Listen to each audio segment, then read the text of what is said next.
Are you good, Madam Clerk? All right, let the record reflect the defendant is back in the courtroom. I believe there was a witness on the witness stand.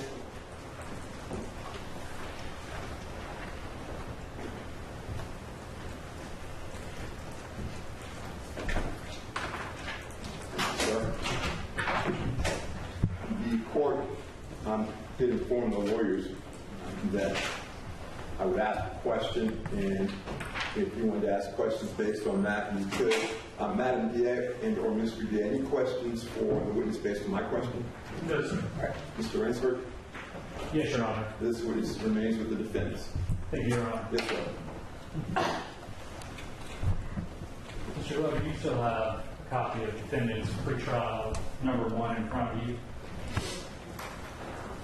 May I approach? Yes, sir. Thank you.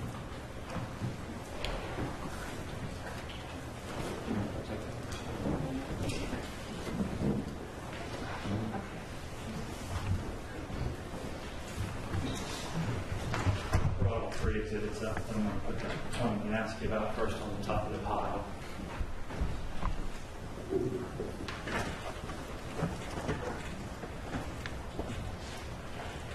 Now looking at defendant's pretrial number 1, do you see that? Yes. Okay. Go to the second page if you don't mind.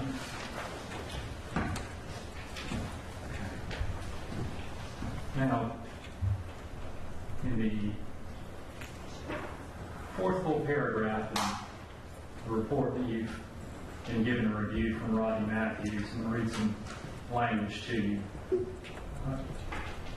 I asked Rosario if she had any more alcohol when she arrived at the apartment, and she said no. I asked her if Faith had any more, and she said not that she saw.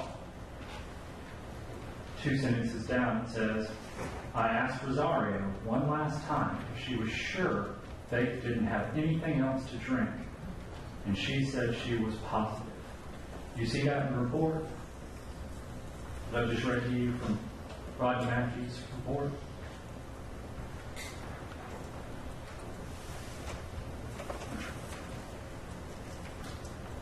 That last one was between 1900 on September 6th through September 7th, correct? That's the line you're reading? I'm just going to read it to you. It's, the paragraph starts with Rosario said that, but I'm taking it. You see that? Yes. Okay. So now, this is additional information from law enforcement that you have as to what Ms. Rosario saw, as to whether Faith had anything to drink at the apartment when they returned from the thrill, correct? Correct. And here, Officer Matthews is asking Ms. Rosario if she's sure Faith didn't have anything else to drink, and the answer was Ms. Rosario was positive, correct? Correct. And so while you can't always know if a witness is, or somebody you're trying to form an opinion about has had any alcohol to drink after a particular time, you can rely, at least to some degree, on factual information provided to you from the police, correct? Correct. Turn over to the next page of the exhibit. Going all the way down to the bottom. It lists the date, October 10th, 2012. Officer Matthews writes, I called and spoke to Paul Glover of the Department of Health and Human Services. I told him that we had gathered the information that he requested regarding the alcohol that Faith, Hedgepeth, and Karina Rosario consumed while at the thrill on September 7th, 2012. Have I read that correctly from Officer Matthews' report? Correct. Does that indicate to you that because he said he called, or he called and spoke to you, that you were given this information prior to the time you prepared your report? I would assume so, since it's the day before the report. And then moving down He writes, myself and other investigators met with Paul Glover this afternoon. I gave him the information that I had received from Dr. Radish, which is as follows. Faith Hedgepeth's weight, 148 pounds. Blood alcohol content, 20 milligrams per deciliter. Stomach content, 300 milliliters brown fluid with unidentified food particles. 2 alcoholic beverages, 1 shot of Hennessy, 1 cup of red slushy drink, mixed with tequila. Did I read that correctly? Correct. Okay. So does that indicate to you that that was the information personally given to you by Rodney Matthews? Yes. And that was before your report, correct? Correct. Going down to the first full paragraph after the bullet points.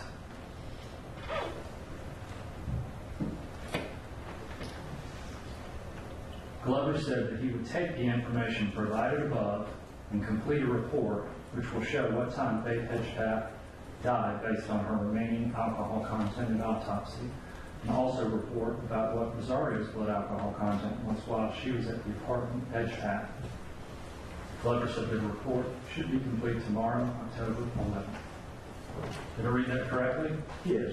So does this indicate to you that you were given the information we discussed in this hearing so that you could prepare that October 11th, 2012 report? Correct.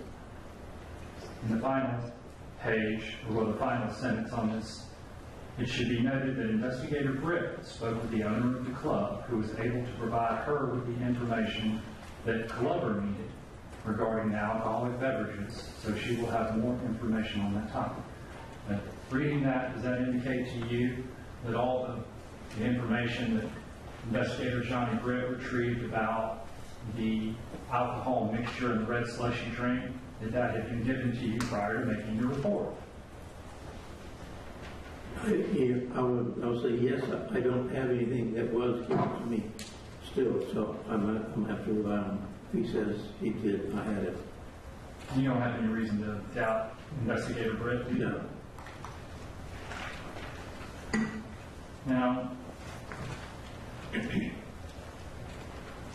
don't know if you had a chance to read the motion that we filed, but I do want to go over a few other things about occurrences after Karina and Faith arrived home from the thrill.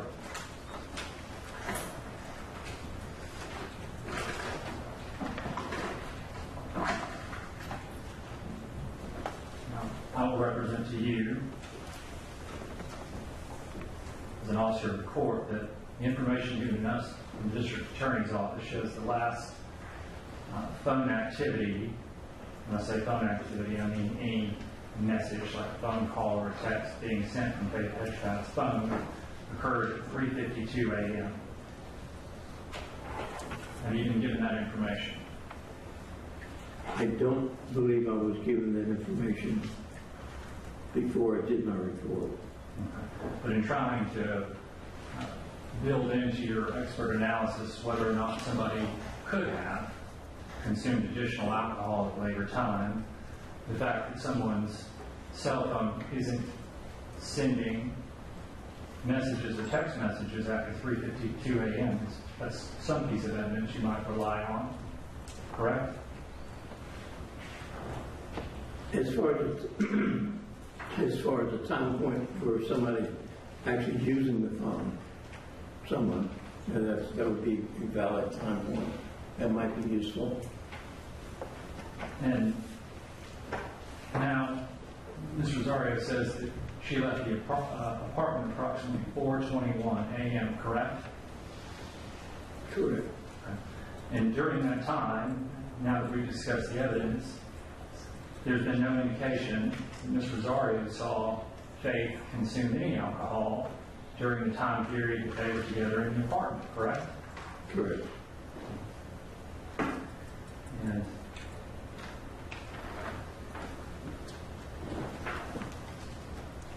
I'm just going to read to you what we were given. And this is from a video recording from Investigator Matthews' interview of Karina Rosario on September 20, 2012. Investigator Matthews, you went into the bathroom, you sat down and started texting. Did you hear did you hear her get up anymore when you were in there? Because the bathroom is a very small apartment. Karina's answer, oh, yeah, no, I don't think I would. I didn't hear her. Matthews, the bathroom door's off the hinges because Tukoi took it off. Karina, yeah, and the bedroom door was open. And so, following up, Matthew says, and you didn't hear her get up to go anywhere in the apartment? Karina says, no. Matthews follows up, and you don't remember again her doing anything after you left the room? She didn't come out, nothing like that. Karina's response, no. Karina follows up, telling Matthews, I didn't hear noises. Matthews, it was just silent. Karina says, in the affirmative. Matthews clarifies in the apartment.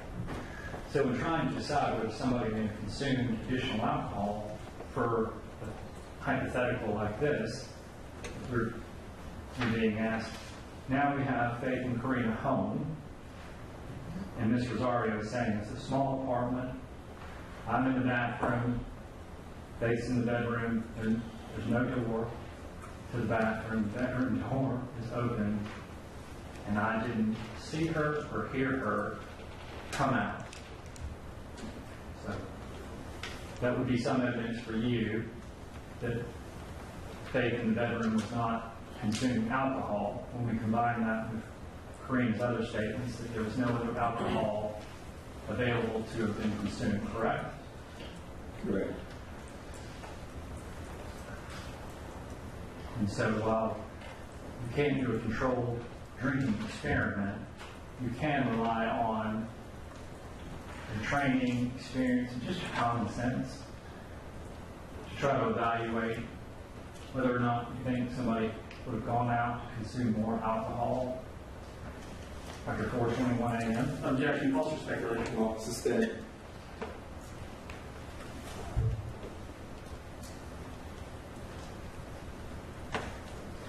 Now, back in 2012, the bars had to stop selling alcohol at 2 a.m., correct? I don't recall. Okay. No recollection? No, I wasn't tracking ABC law back then, so I don't know. Okay. Is that some information that you would be able to find out as to what time bars stopped selling alcohol? Would I be able to find that out? Sure. In 2012. Objection asked and answered. Overruled. You can answer the question if you have. I imagine I could have found out. I know, I can recall the last serving time changes sometime during the year from 1 o'clock to 2 o'clock or something like that. At least it used to be that way. And whether or not they actually stopped serving at 2 o'clock, if that was the time they're supposed to. And you weren't provided with any additional information, such as financial records showing that Faith Hedgepeth's any charge card she had was used to make any purchases of alcohol on September the 7th, correct? That's correct. You haven't been provided and are not aware of any other witness testimony that Faith Hedgepeth consumed any alcohol after returning home from the thrill on September 7th, 2012, correct? No evidence that she did. And if you were asked to give a retrograde opinion in a case, and the defendant said, oh yeah, I got home and I had like 7 drinks, would you be prohibited from ever giving a retrograde opinion if the defendant said, no, I was drinking after I got home? I would have to look at what they claim they consumed, the concentration, the volume, to see if it's feasible, and possibly subtract that out from whatever a measured BAC was. There are ways of working with it. So it would generate scenarios for you. Yes. Okay.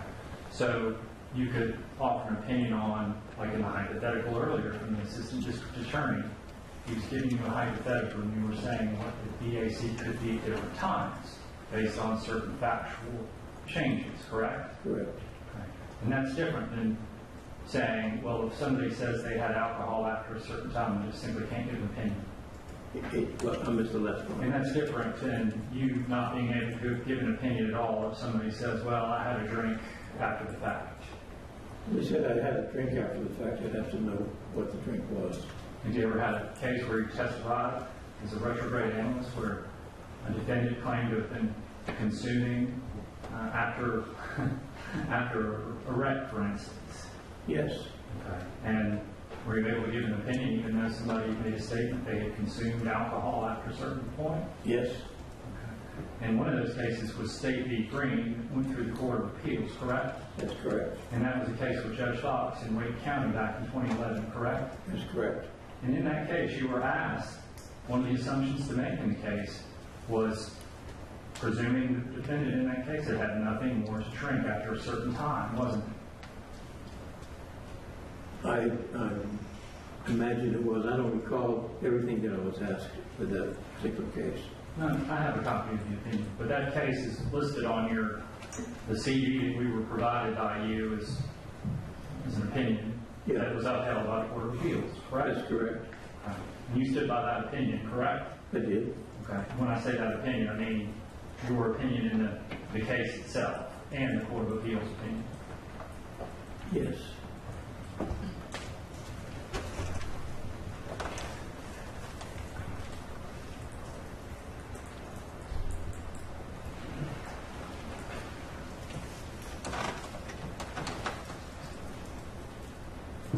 Those are my questions.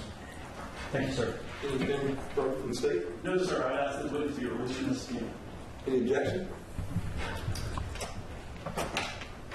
Well, I'll ask you this way. Do you have an understood opinion yourself? I do not, Your Honor. The only point that I would like to make, so it doesn't seem like Mr. Glover offered two retrograde opinions in this case. Well, we're talking about the state respectfully asked for him to be released from the subpoena. And out of courtesy, I'm asking any objection. So, is there any objection to him being released from the subpoena? No, Your Honor. Okay. Mr. Glover, you're released from the subpoena. You're free to go. Sorry, have a great day. Your Honor, the state called Charles Soule.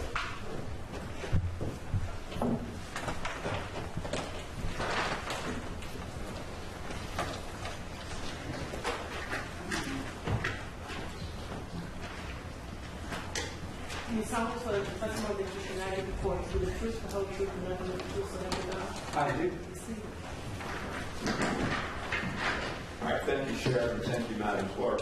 Sir, could you state your first and last name for the record, please? Yes, sir. My first name is Charles, and my last name is Soule. It's spelled S-O-L-E. Can you spell your first name for the record also, please? Yes, sir. It's C-H-A-R-L-E-S. All right, thank you. And sir, thanks for keeping your voice up. Just be mindful that the court reporter is taking down everything you say, so try not to speak too fast. And finally, fill out with the attorneys and ask the question before you respond in order to avoid talking over each other, okay? I'll do that. All right, this is Wick. Let's go. How are you employed? I'm employed by the City of Durham Police Department. All right. And how long have you been a sworn law enforcement officer? 1992. Okay, since 1992. And what has your work been on this particular case? I was asked to assist with trial prep, helping serve subpoenas. I was present during some witness interviews. I helped contact witnesses for scheduling interviews, and I also reviewed parts of the file. Okay. All right. So have you, the parts of the file you reviewed, have those included the investigatory materials from the Chapel Hill Police Department? And for clarification, I probably reviewed most of it, but it's just quite large. But I would say probably 90%. Okay. Mayor Becker? Yes, sir.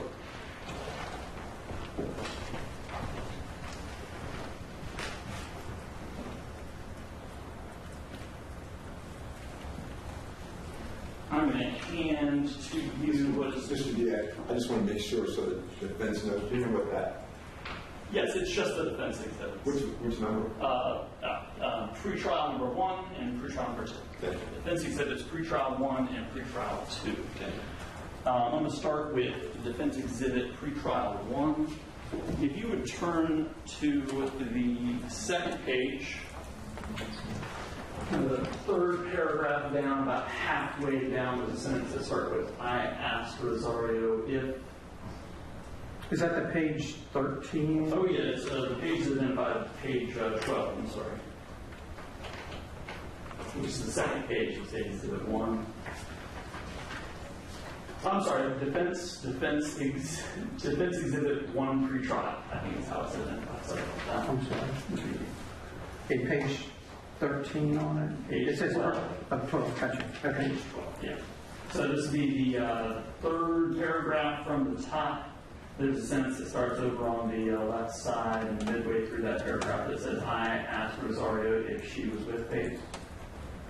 Correct. All right. Can you read us that sentence, please? I asked Rosario if she was with Faith the whole time they were at the Thrill, and she said no. And in that paragraph, Officer or Investigator Matthews goes on to talk about with Rosario the times that they split up. Is that right? Yes. Tell us about what Rosario told him about the times they split up while at the Thrill. She basically says she further explained that they split up approximately 5 minutes between 01:30, 01, because Rosario decided to go get another drink at the bar. Then Rosario said that they split up.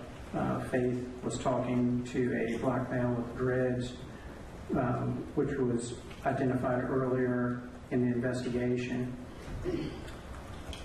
And did she identify another period of separation from Faith? Yes, she said there was another period where they were separated for, again, another 3 to 4 minutes. Mm-hmm. And that was after the first period of separation, is that right? That is correct. Okay. And during that second period of separation, it says here, during this separation, Rosario called and/or texted Faith asking where she was at. Is that right? That's exactly what it says. Okay. I want to ask about the very next paragraph. The third line from the bottom, there's a sentence that began, I asked her if Faith had. You see that? 1 second. Next paragraph down from where just word, third line from the bottom. That correct, John? Yes, sir. Yes, I got it right here. I asked her, is it asked her again if, no, not on the right side. That correct, John? Yes, sir. So I'm talking about right here. Okay. I asked her. So here it says, I asked her if Faith had any more, and she said not that she saw. Is that right? That's correctly, that's what it says. Okay. I'm going to ask you to flip to the next page and ask you about this paragraph here from, and again, this again is Defendant's Exhibit 1 pretrial, where there's a line that says Faith had 1 shot. You see that? Yes. Would you please read that sentence? Rosario said that when they arrived, she and Faith had 1 shot of Hennessy, which was given to them by Mitch, the security guard.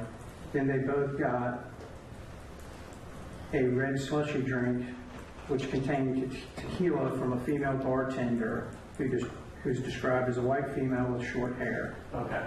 I'm going to now draw your attention to Defendant's Exhibit 2. I'm sorry, again, this is Defendant's Exhibit 2 pretrial. Got it? And draw your attention to the first page, the paragraph that begins, Campbell said. Do you see that? I do. Okay. And the second line from the bottom of that paragraph, what did Scott Campbell say about Mitch there?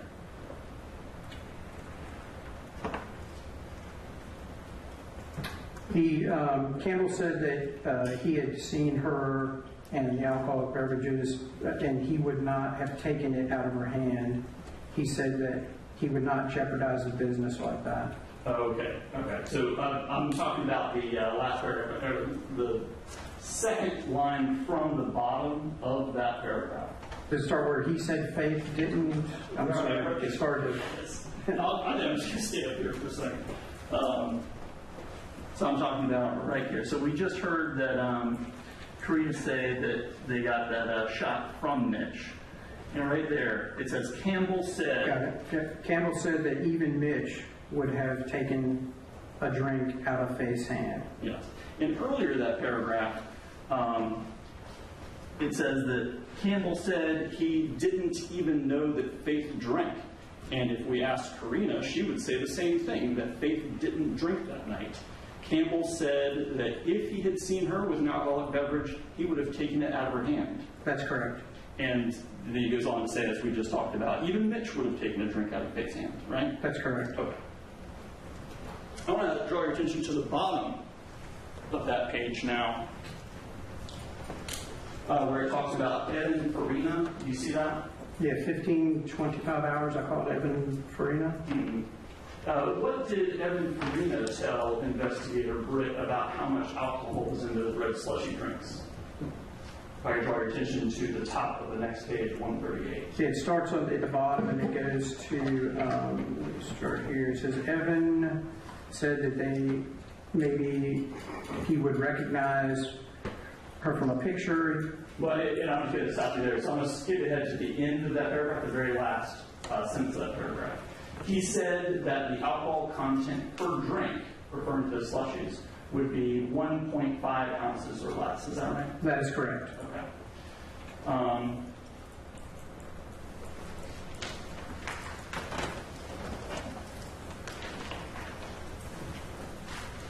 Ask you about one more thing, and this is from Defense Exhibit 2 pre-trial. And this is on the page, this is page 139 at the bottom, which I believe is the third page of this exhibit. Yes. Okay. And there, this is another conversation between Scott Campbell and Jay Brett. Is that right? Yes. Is it the one that starts at 10:30 hours? Yes. I called Scott Campbell? Correct. And in this paragraph, Scott Campbell said that sometimes what they would do at the Thrill is hand mix those slushy drinks, and sometimes they would pre-mix them. Is that right? That's exactly right. Okay. And he says when they pre-mix, they mix anywhere from 2 to 4 gallons, and they pour in one whole bottle of tequila, and then they eyeball the second bottle pour. Is that right? Yeah, it specifically says eyeball the second pour. And he says that if they were hand mixing, the bartender would pour in a 1 ounce shot. Is that right? Correct. And then he goes on continuing on to the next page, which is listed as page 40 right at the top there. Campbell said that if they were pre-mixing, then there would be 0.7 ounces of alcohol. I'm sorry, he would say that there would be less than 0.7 ounces of alcohol in the drink. And a 12-ounce drink, correct. Okay.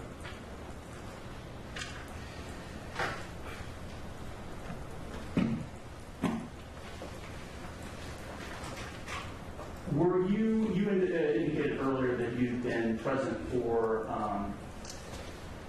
pre-trial trial prep meetings with witnesses, is that right? Yes, sir. And one of those meetings was with Karina Rosario, is that right? Yes, it was in May, I believe, 26. And during that meeting, what did Karina Rosario say about what she remembers of Faith drinking that night?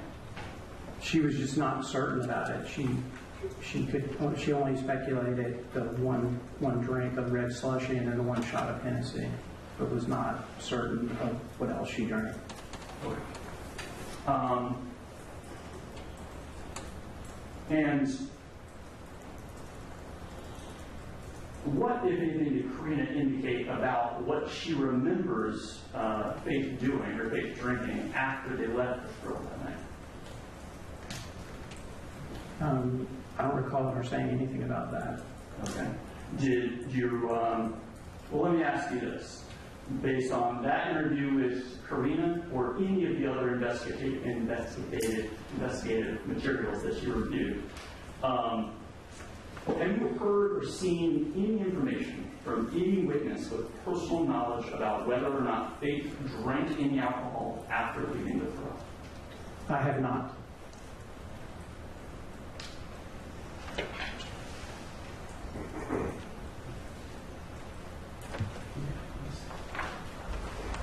No further questions. Cross? Yes, Your Honor. Yes, sir. Defendant's exhibit. I always get this wrong. Is it defendant's pre-trial number 2 or is it? Correct. I got it right. Defendant defendant's pre-trial too, you were just asked a couple of questions about that. You remember that? Yes, sir. Okay. One was about what a fellow named Evans said he thought went into the recipe for the red slushy. Remember being asked that a second ago? Yes, sir. Okay, well, further on into that exhibit, and if you look in the bottom right corner, it's paginated 139. Okay. If you go to the last full paragraph, you see where it says 10:30 hours. Correct, 10:30 hours. I called Scott Campbell. And what's the next sentence say? Campbell said that Evans would not have known the exact recipe, as he is not usually the one who mixes the slushy beverages. Okay. And then, I guess earlier in that same exhibit, you were asked a question, and this Evans fellow said something about a mixture containing rum. If you could give me like a page. I'm trying. Okay, I'll be patient.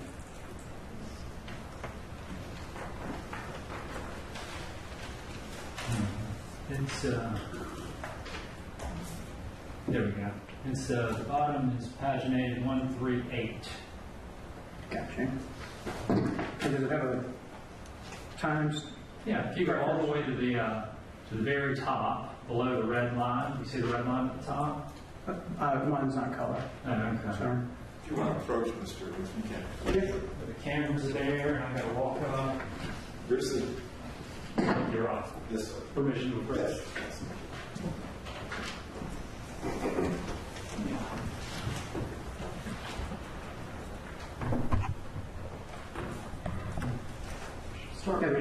Start reading that sentence, please.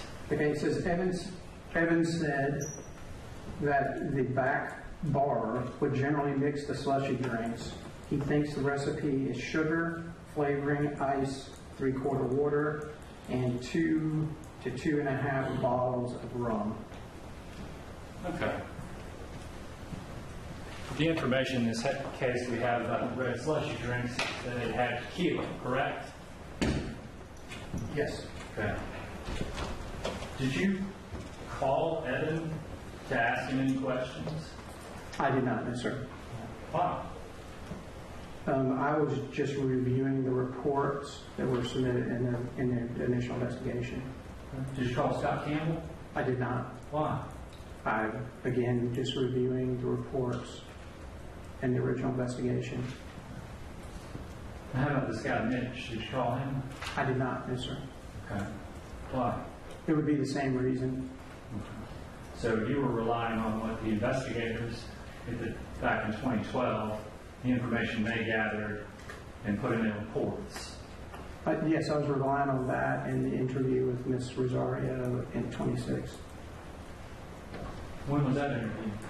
May of 2026. Okay. And you didn't show her any of her video interviews at that recent interview, did you? No, sir. Okay. Why? I'm not certain why I didn't show her any videos. This was 14 years ago, right? Yes, sir. Okay. And so you're asking Ms. Rosario, hey, what do you remember from 14 years ago? Were you the one asking the questions? I was not asking all the questions, no. There were other people present. 14 years is a long time, right? Yes, sir. Okay. Do you think it might have helped her if she could have seen her video statement interviews as to her recollection in 2012? I'm not sure if she was supplied those items, so I can't answer that completely, to be honest with you. Who would know? I'm assuming the prosecution who had contacted her, the witness coordinator. I was not part of that. You've been in law enforcement since 1992, correct? Yes, sir. Okay. Have you ever been called to testify in cases that were several years old? Yes, sir. Okay. And when you did that, did you use your reports? Reports and notes, yes, Why did you use reports and notes? for recollection. Because many years have passed, right? That's true. A lot of things happen over the course of a number of years, right? Correct. But you had that report and those notes that you made at the time, so you'd be able to offer testimony as to what you remember occurring, right? As far as my experience as an investigator, Yes, sir. absolutely, yes. Even outside law enforcement. Just try and remember something that happened 9 years ago at a birthday party. You know, try and remember it off the top of your head versus watching a video of when it happened. There's a big difference, isn't there? Yes, sir.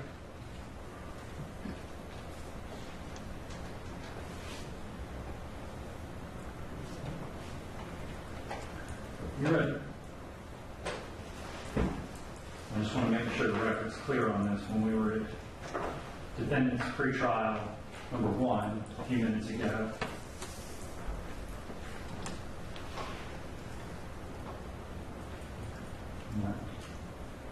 bottom page 12, in the bottom right corner, do you see page number 12?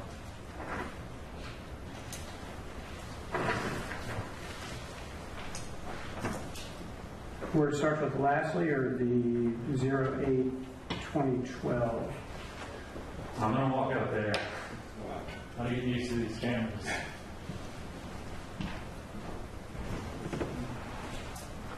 Yes, sir. I'm going to move this. I know, that was all notice. Yes.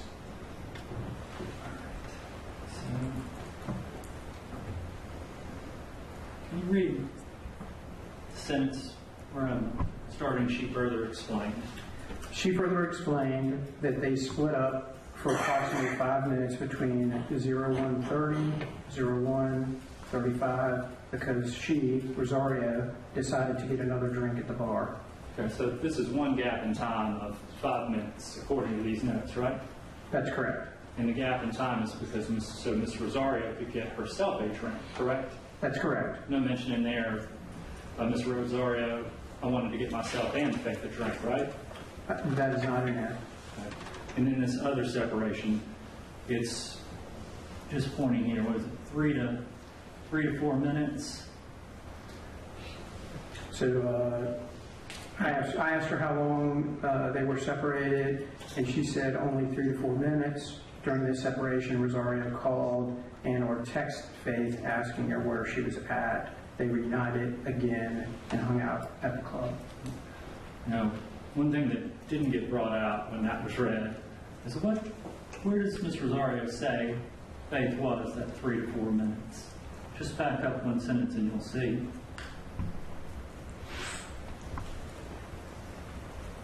Restroom. She had gone to the restroom. So they split up for, according to Ms. Rosario, 3 to 4 minutes, so Faith went to the restroom. According to the report, yes. And she texted her, and Faith came back, and they were together again.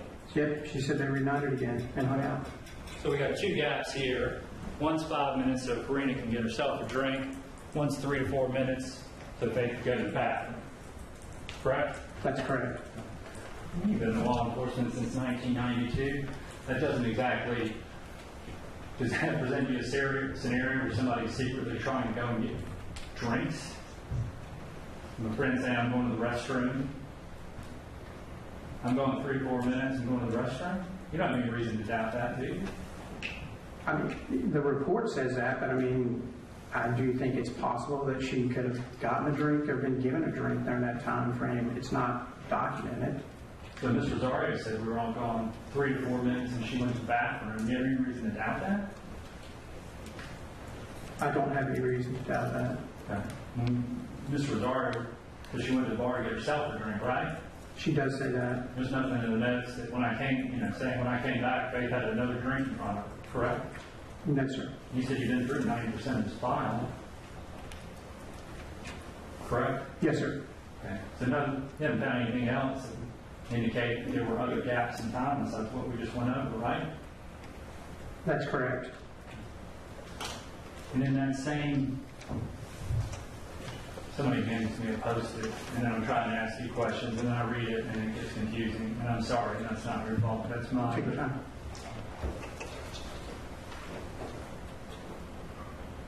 Were you in here earlier for Mr. Glover's testimony? Yes, sir.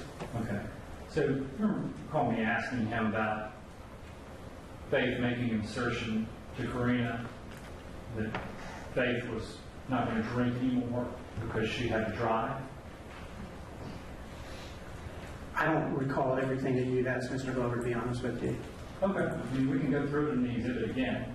I just, Sure. I'm just answering truthfully. I don't No, recall. well, that's what I we're was supposed to do. Come on there. Let me mark it first before I... Well, I've got it. Which one is it? Defendant's pre-trial number 1. All right. Rodney Matthews notes. Page. 12 in the bottom right corner. Gotcha. May I approach the witness? I'm trying to get better at it. You're fine. Yeah, let's have a look right.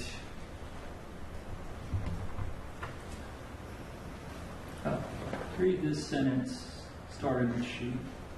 She then specifically stated that she asked Faith if she was going to have any other drinks, and Faith told her no because she had to drive home.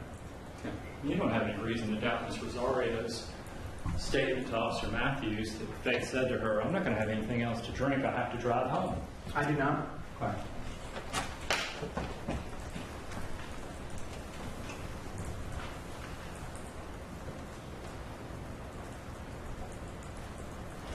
Did you ask Ms. Rosario about that statement when you met with her recently? That specific statement? No, sir, Okay. I don't recall that. Did you ask Ms. Rosario recently about the 3 to 4 minute time gap where they were separated when Faith went to the restroom? I have the notes. I could look at them. I can't remember every question that was answered. And what about the 5-minute separation? Do you have any recollection of asking Ms. Rosario about that 5 minutes? Let me take a look at the notes.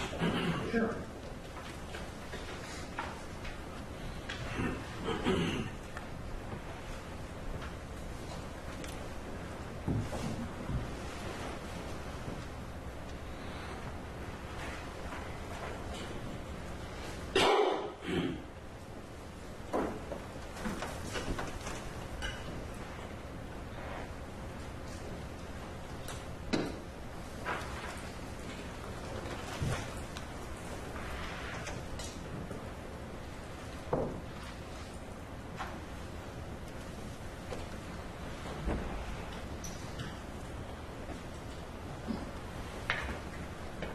In the interview, Karina states that she and Faith were not together the whole night, but they could generally see each other and keep track of each other.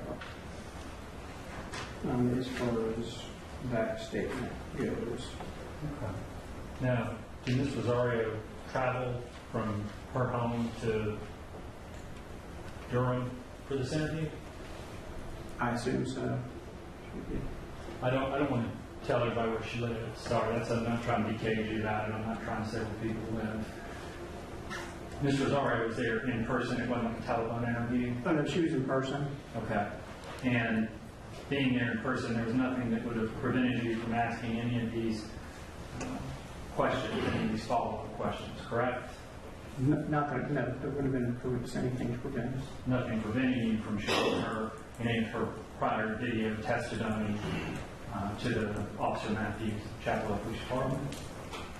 No. Those are my questions. Right. 1 minute, please. No, sir. All right. And is this what the person came? I don't believe so. All right. You understand? No. No, he is. Yes, he is. Sorry. Yes, he is. You want to hear this? No, Your Honor. Same time requesting. All right. He is still under subpoena. You may call your next witness, Mr. No further witnesses from the state, Your Honor. What do we have evidence for the defense?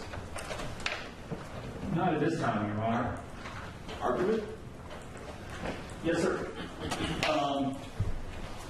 Your Honor, what we have, what you've been presented with, and what you have in front of you there in defendant's exhibits, are conflicting information. We have conflicting and incomplete information about how much alcohol Faith Hedgepeth consumed during the early morning hours of September 7th, 2012. There are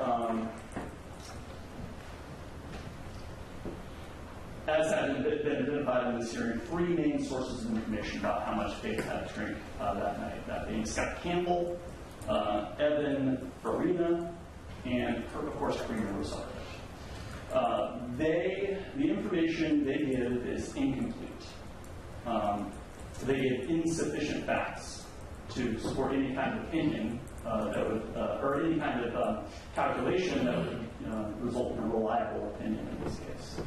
They are not internally consistent, and they are conflicting with each other. They give contradictory information about how much Faith Hedgepeth had to drink. Karina Rosario said she saw Faith consume 2 drinks. And I can tell you, Judge, that, there was some more information that Karina gave to investigators that does not appear in defendant's exhibits, pretrial exhibits 1 and 2. Karina told investigators that... Is the evidentiary portion of this hearing done? Essentially, are you going to tell me some new information that has not come from the witness stand? I guess that's what the defense is asking me. Yes, I have.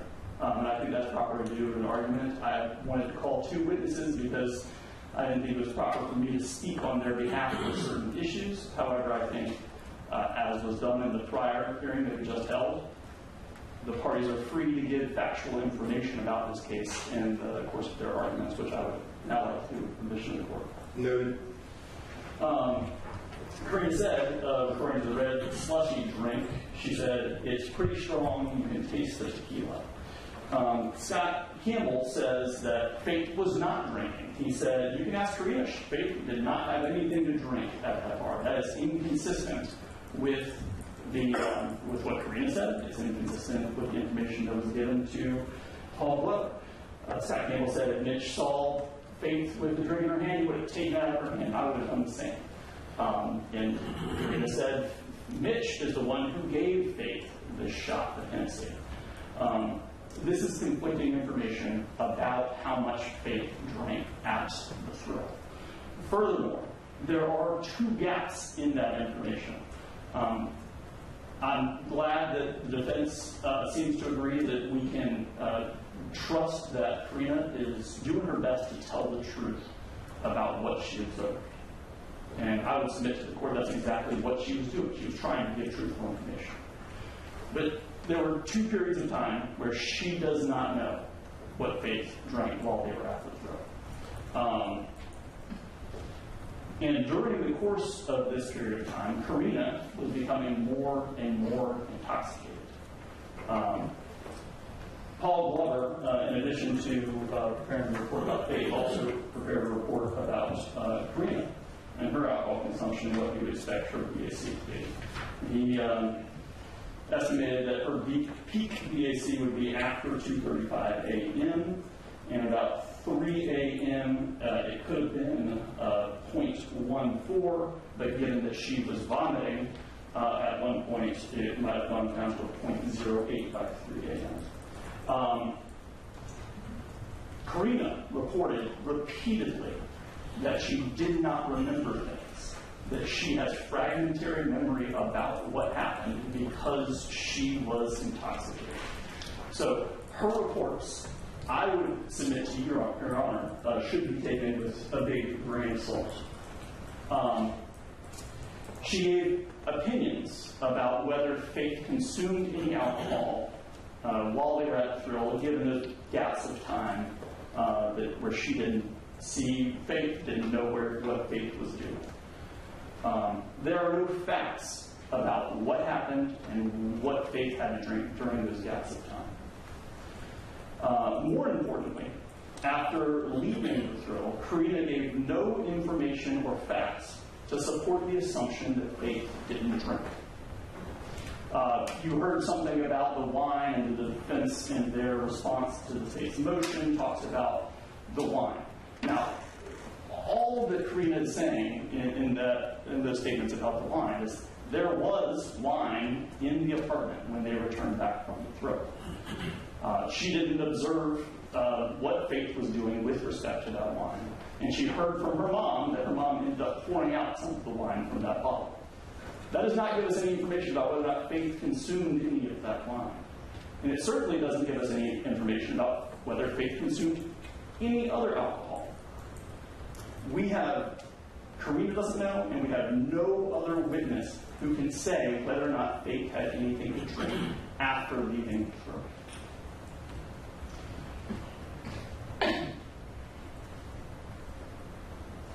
I would also point out to Your Honor that as the defense elicited from Mr. Glover, Faith sent a text message from her phone at 3:52 a.m. That is outside of the time that Paul Glover estimated for her PHC to be at .02. That is evidence to support the idea that Faith had more to drink than Paul Glover was told.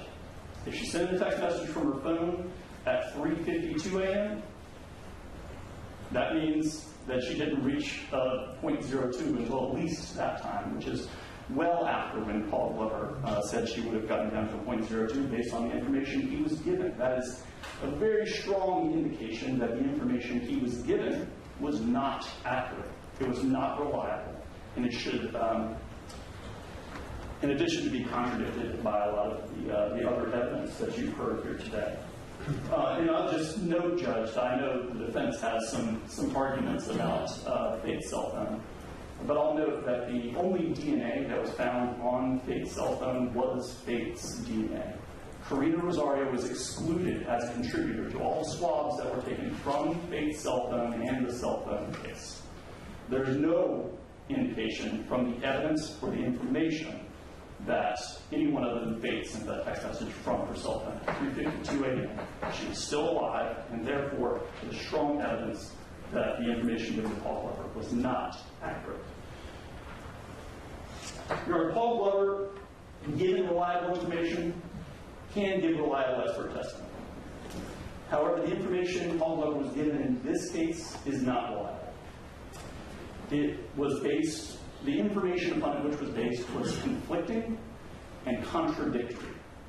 And it was based on insufficient facts. And that is the main point that I hope you take away from my argument, Judge, is there is no information, there is no evidence to support the idea that Faith didn't have anything else to drink after leaving the Thrill that night. So therefore, because his opinion was based on, through no fault of his own, incomplete, insufficient information, the opinion that he formed about the victim's blood alcohol concentration is unreliable and inadmissible under Rule 702A. Alternatively, as you read in my motion, that insofar as it is reliable, it should be excluded under Rule 403. Now, Paul Glover could testify, as you heard him do in response to my hypothetical question, about, well, it was just about the information that he had. These questions about the information, these are the kind of questions that go to cross-examination of an expert witness. When it comes to crossing that evidentiary threshold, just like the Venerable Court reminded everybody, you need some information. And to say that there wasn't some information that Mr. Glover had is simply ignoring the facts in the case. I think another case that I'd like the court to consider is the one that I talked about while I was cross-examining Mr. Glover, who again, stands by his opinion, was Safety Green, which was listed in his CV. It's an appellate opinion. Judge Fox was the trial judge to heard the case. It went to the Court of Appeals. I'm Give me a slide for the record, please. Yes, Your Honor. It's Court of Appeals site 10-84, March 1st, 2011. State of North Carolina versus Barry Lee Green.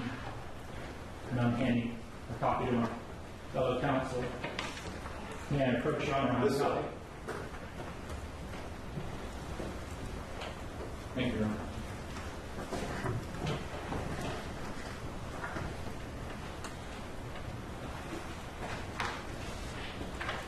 Safety Green was a Paul Glover case. And there were, if you go to page 11 of the opinion, Mr. Glover made presumptions in the case. One of them was presuming the defendant had nothing more to drink after a certain time period. And what Mr. Glover was allowed to testify to was different scenarios. And so in any retrograde opinion, just like the hypotheticals the state asked,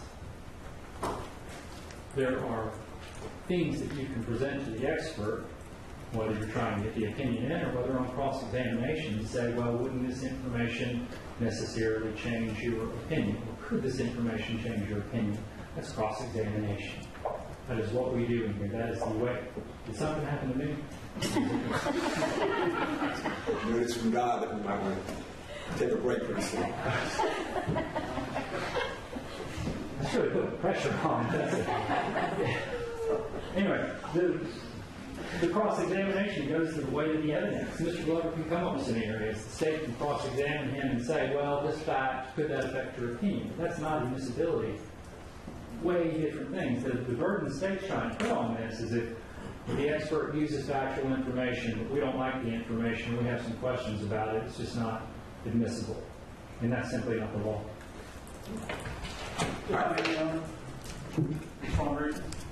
Give a minute.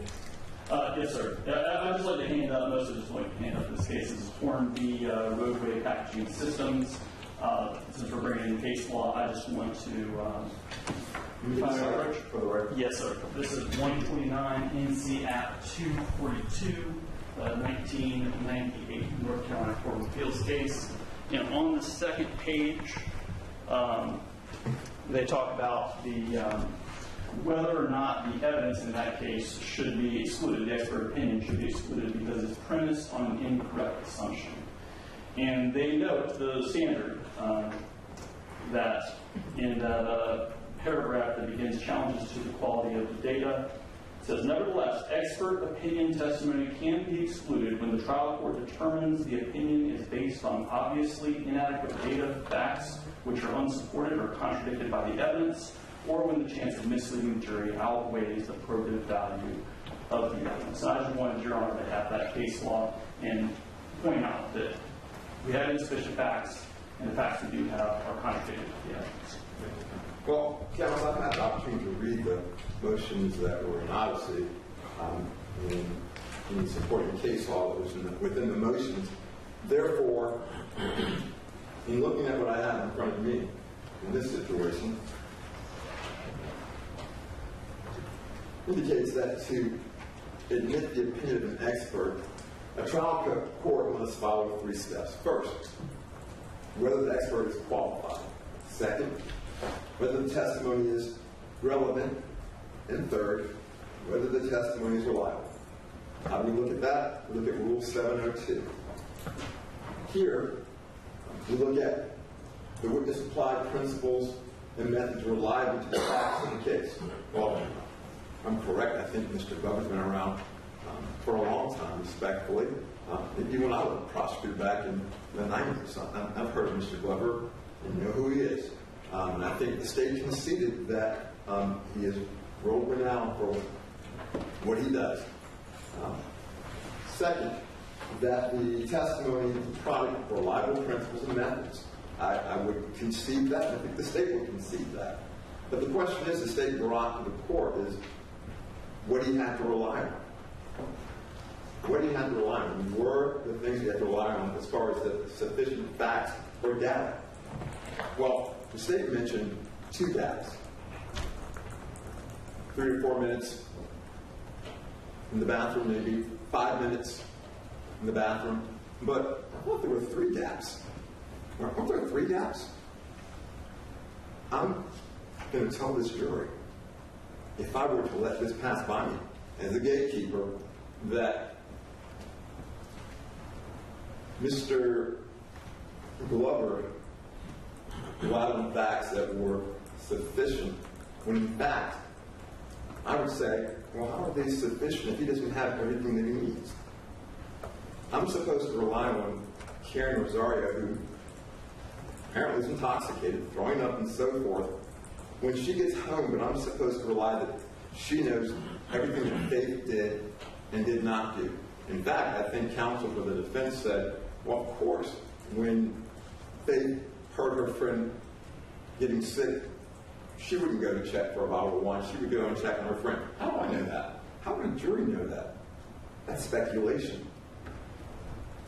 Isn't that speculative also as to how much she had to drink? I don't know how much she had to drink. Apparently, somebody at the bar said she had nothing to drink. Another person said she had 2 drinks. But there are 3 doubts because at some point, we know that at 3:52, a text message was sent from Faith had passed phone. I thought, I could be incorrect, but I thought after they got home, I thought that, how does Ms. Rosario know what happened? Didn't she leave at some point? Well, if she left, how would she know what happened then? For me to say to the jury, well, Mr. Glover's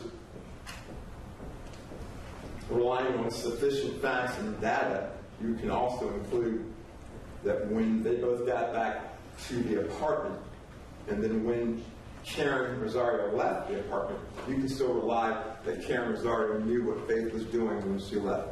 Now, if she does know that, I would find that highly incredible that she would know what Faith was doing after she left the apartment. Could she have been drinking? Yes. And just because she said, I don't want to drink anymore if I have to drive, that shows me that Faith is being responsible. That doesn't mean she's going to stop drinking when she gets home. She just said, I'll stop drinking so I don't want to drive home while having more alcohol before I drive. Now, do I think that's sufficient facts for Mr. Glover to rely on or not? I don't think that's sufficient, and that's not questioning his expertise. I'm just saying that for this jury, I don't believe that what he relied on would be sufficient to allow for any number to come in as far as extrapolation. Further, it could lead to a jury being misled, confused, and the probative value, I believe, would be substantially outweighed by the prejudicial effect that it could have. I'm going to indicate, for purposes of this hearing, that the state's motion in limine to exclude the blood alcohol concentration calculation opinion is allowed. I will incorporate my reference, the state's argument in whole.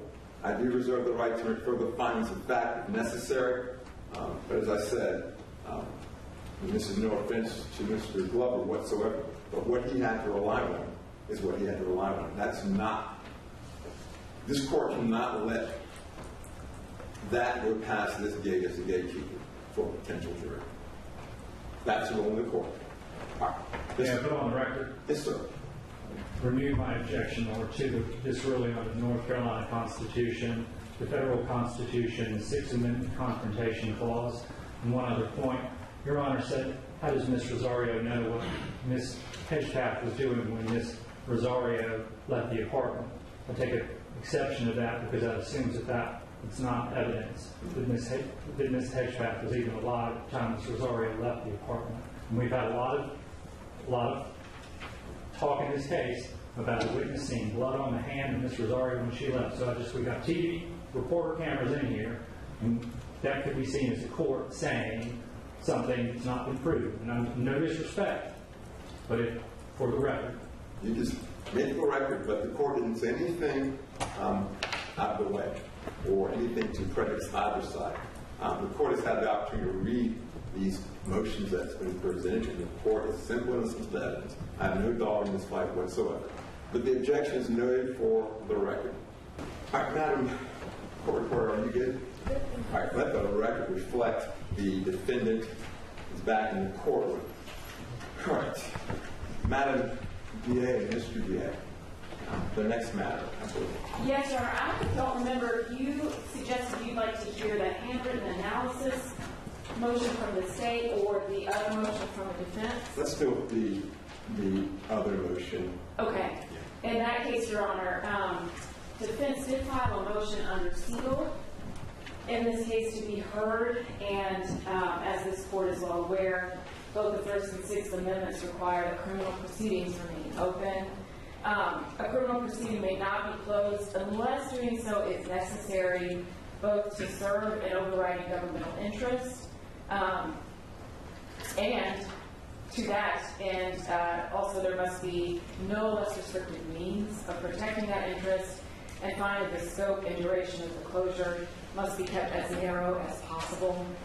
In light of the sensitive information that is included in the defense motion that they filed under seal, the governmental interests that the state is interested in protecting include preserving the defendant's right to a fair trial and also avoiding public disclosure of sensitive information. And after discussions with Your Honor and defense counsel, it's become apparent that there is no less restrictive way to do this. For us to argue the motion in chambers or in your office is not feasible, and so we're asking that we close the courtroom. And further that, we deal only with this particular motion, that the scope and duration of the closure is as narrow as possible, which is to say the only thing we will do is address this one motion that was filed under seal, and then the courtroom will open back up again. All right. Yes, sir. Mr. Murphy. Mr. Murphy. I was going to say it, Mr. Murphy. I was going to say it. Just checking my checklist. Yes, Give me the sir. opportunity. Yes, sir. Your Honor, we did file those motions under seal, but we did so in an abundance of caution. We are objecting to closing the courtroom on this motion. We addressed thoroughly the issues surrounding the constitutional privileges of an open court. I won't rehash that here. I will point to Waller v. Georgia, the United States Supreme Court opinion that did say that the constitutional right for a public trial reaches pre-trial hearings just as this one. The defendant is protected to have a public trial, not just under the federal constitution, but the open court's provision of the North Carolina state constitution, which, as we argued before, sets a floor and not a ceiling as to the right to have everyone here and observe the proceedings of the court. So under both of those constitutional provisions and the applicable law of North Carolina, we do object. Thank you, sir. Well, the court will indicate for purposes of the record that during court proceedings must be open to the public, including the media, unless there's an overriding reason why a courtroom should be closed. Now, in criminal proceedings, both the First and the Sixth Amendments require criminal proceedings to be open. The First Amendment addresses the public's right to attend trials. It also addresses the right for preliminary hearings under the First Amendment to be open. The defendant has a right, a Sixth Amendment right, and that provides that you enjoy the right to have a public trial, even when it comes to suppression hearings or pretrial hearings like we're participating in now. And further, as the parties are aware, a criminal proceeding may not be closed unless doing so is necessary to preserve or to serve an overriding governmental interest, such as protecting witnesses, preserving the defendant's right to a fair trial, or avoiding public disclosure of sensitive information. I think it's pertinent to indicate that the defense filed a motion under seal. The court then is required to determine if there are any less restrictive means to which the court can keep the courtroom open. And in this situation, for the court to say, we need to go in my chambers, it would require the structural movement, for example, of the court reporter, would require the movement of the lawyers, and we have numerous lawyers in this case, the clerks and so forth. Now, what's key is this. With that motion, that would be the only motion the court would be entertaining outside of the presence of the public. The court made a ruling previously, last month, and that ruling stands. But this, I think, is pertinent given the fact that this is the defendant's motion, as stated. Mr. Mr. Murphy said it himself, that motion is under seal. To avoid public disclosure of sensitive information, that would not be fair to the state of North Carolina or the defendant.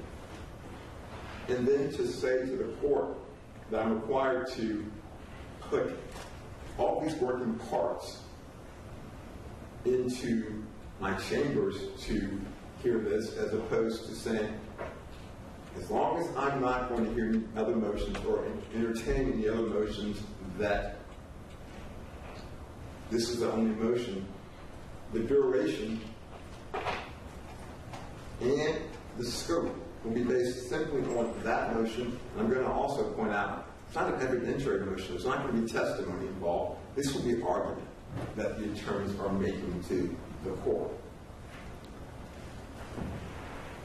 Once that is concluded and the state has concluded their closing and the defense has concluded their closing, the court will make a ruling, and then I will order respectfully to have the sheriff reopen the doors so that this matter will still be open to the public and those in the media and so forth. But this is narrowly tailored to avoid any public disclosure of sensitive information. And I'm going to incorporate by reference the state's argument in full. I reserve the right to make further findings of fact. But at this time, I'm going to respectfully ask the sheriff to have all members of the audience, including members of each family, for the victim and for the defendant, to be removed from the courtroom. And I also think that it's pertinent that, if I'm correct, Madam Diaz and Mr. Diaz, I think your lead detective may remain. I think if the defense has a lead investigator, that person may remain. That's the state's understanding. Yes, sir. Mr. Murphy. May I ask one point of clarification about the ruling, Your Honor? Just to be clear, when I said we filed this motion under seal out of abundance of caution, we did not intend at all. We did not intend at all, I'm sorry, to waive our right to continue to have a public hearing in this matter, and we did so because of specific allegations that the state has made that we are trying this case to press. Given the very specific information in this motion, we wanted to make sure that the state had the opportunity to be heard. But I just want to be clear on that. We intended for the record for this not to be a waiver of our right to move forward and make this objection. I totally understand. I think you actually did say that, and the court took that into consideration also. Based on the totality of circumstances, the court, as I said, avoiding any public disclosure of sensitive information, I think the state does have a overriding governmental interest, and I do believe that based on the scope and duration of the matter that we're going to take a look at, it's narrow. It's not something that the court is going to have to listen to testimony, and that's the only motion that I'm going to deal with. So therefore, Sheriff, at this time, if we can have members of the audience